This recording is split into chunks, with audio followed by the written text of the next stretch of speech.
over Homewood, it's so unrefined. We have to get Moon with the Vulcans behind. Moon over Homewood, we don't think it's fair that we have to look at his big derriere.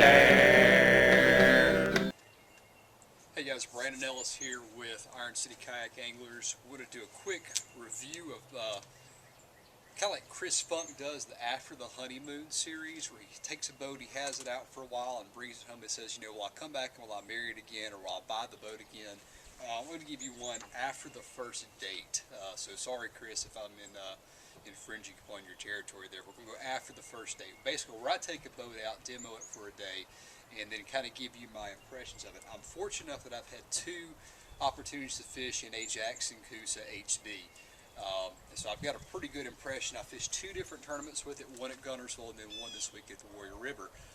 And so this is actually not my boat. This one's Blake Harlow's from Orca Coolers. So thank you, Blake, for letting me borrow this one. It was really beneficial. So after the first date, would I ask her out again? That's the question. And the answer is yes. This is a great boat. It is, you know, it's hard to find a flaw with it. If I had to find anything that I even slightly complained about, it was the fact that I don't stand as well inside the platform as I do in, say, the Kaku, Kahuna, or the big rig. But this thing, I didn't have a problem standing in it at all.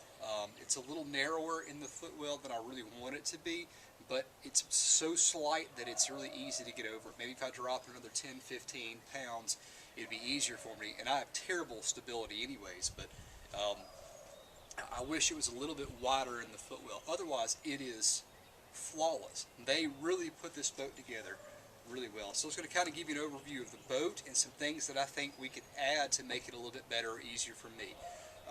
The first things is the boat itself is just phenomenally laid out. It's a really well done boat. You've got the sea deck. It's hard to see. You get the sea deck in here that makes it quiet. The Jackson high-low seating.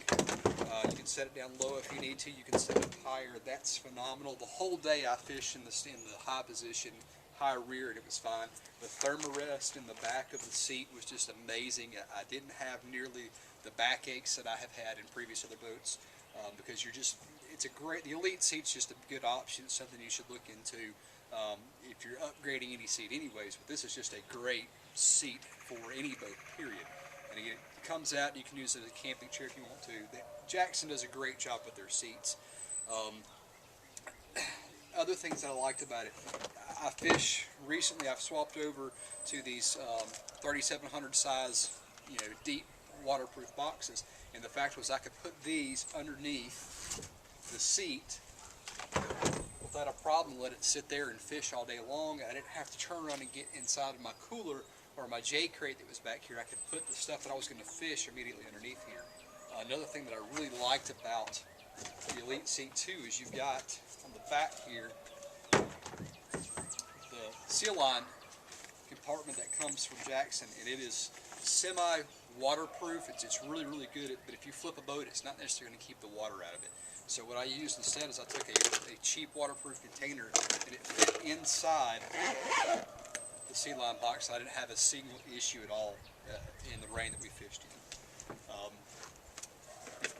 So that's a great option for Jackson. It gives you some waterproof storage in addition to the bow and the stern hatches or your day hatch here as well.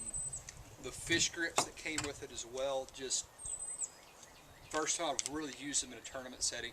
I really liked them. I tethered them to the chair themselves when I didn't have them tethered or when I didn't have a fish on it. I clipped it here at the side of the boat. It's out of the way. The deck is still open.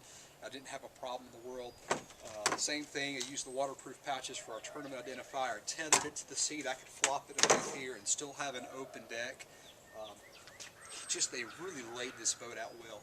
If I wanted to, I could have slid my iPhone inside of here or put anything else underneath here. There's another spot for some more Plano style boxes under the seat. They just laid the boat out well.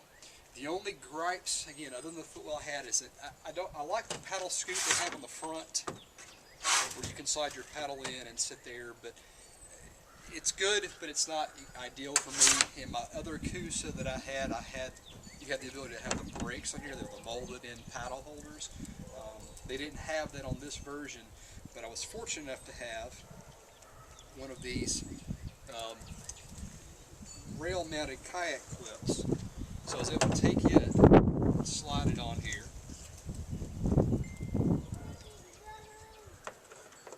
like so, tighten it down, and now I had the ability to clip my paddle in, and it wasn't going to go anywhere. So that was a nice $10 option that I added for the Kayak that I brought over to this one, and it worked really well. Paddle didn't go anywhere. I didn't have to worry about the wind catching it and rolling it off anywhere. This boat is really, really well thought out. The only piece of advice I would give you, the rod holders are really well done. They slide right inside of here, and you probably don't want to do it over your paddle. Slide it right inside, put your paddle down, come back over the top, you leash your rods in, and they're not going to go anywhere, and your rod tips are protected. There's a reason why I'm saying that that's a great idea, and you should always keep your rods inside the rod protector when you do, because I didn't this time, and I went to go throw a 130 series Whopper Plopper, and I had this wonderful manly rod sitting on the deck about like this, with a lure sitting straight across there. And when I went to go swing that Whopper Plopper and do a roll cast, I caught the very tip of it across the boat, and it didn't knock it out of the boat, but it shattered that rod tip, took about 8 inches off the rod tip. And now I've got to figure out how I'm going to replace what really has been my favorite rod over the last year or so. And that would not have happened had I been diligent and said, you know what, I'm going to put it inside the rod tube and strap it down. Now it's out of the front deck, and it's clear, and you don't have anything coming across here and swinging and hitting that rod tip. Nothing is going to hit those rod tips and break them.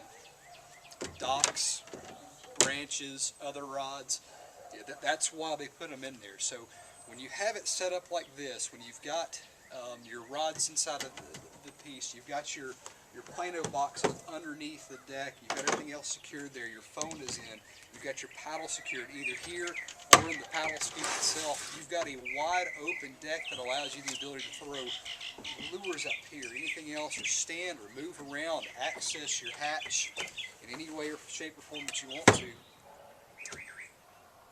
and never have to actually get inside of the front hatch or inside of your J-crate.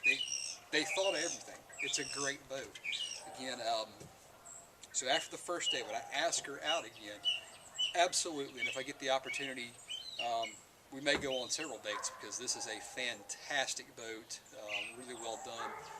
Again, thanks to Blake at Orca Coolers for letting me borrow it. I've thoroughly enjoyed it. I debated stealing this one from you. I enjoyed it so much.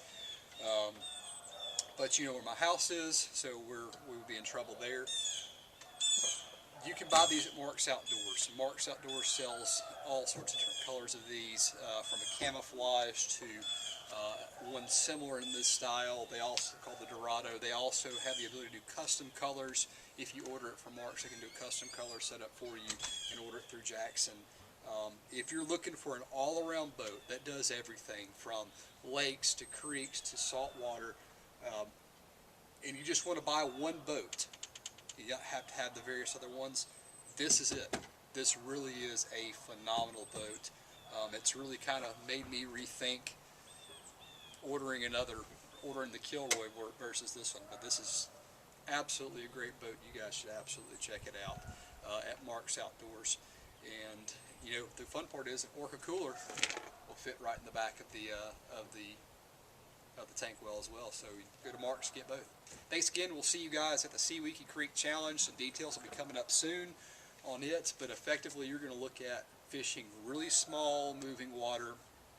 Examples of that would be something similar to the Cahaba River or the Chocolate Creek, something that's small, that's moving, that you can actually get into publicly, but it's not really easily accessible by big boats. We're not going to let you fish any lakes. We're not going to let you fish any slack water. It's going to have to be, you know, smaller moving water. That's going to be interesting for a lot of you guys who haven't fished in kayaks before, it's a ton of fun. You'll enjoy it. You may get hooked and never go back to another big lake again. But that's what we're going to shoot for in May. We'll get you more details coming soon, including boundaries and meeting times. Thanks again for making our first tournament absolutely phenomenal. We appreciate all the help you guys gave us. Thank you for the Southern Legacy Barbecue for hosting us that day, for Marks and Orca for giving us great prizes and backing, and again for all the guys on our Iron City Board of Directors who helped put the tournament together. It was a great success. Check out the write-up on it on the website, IronCityKayakAnglers.com. We'll see you in May. Moon over Homewood, we don't think it's fair that we have to look at his big derriere.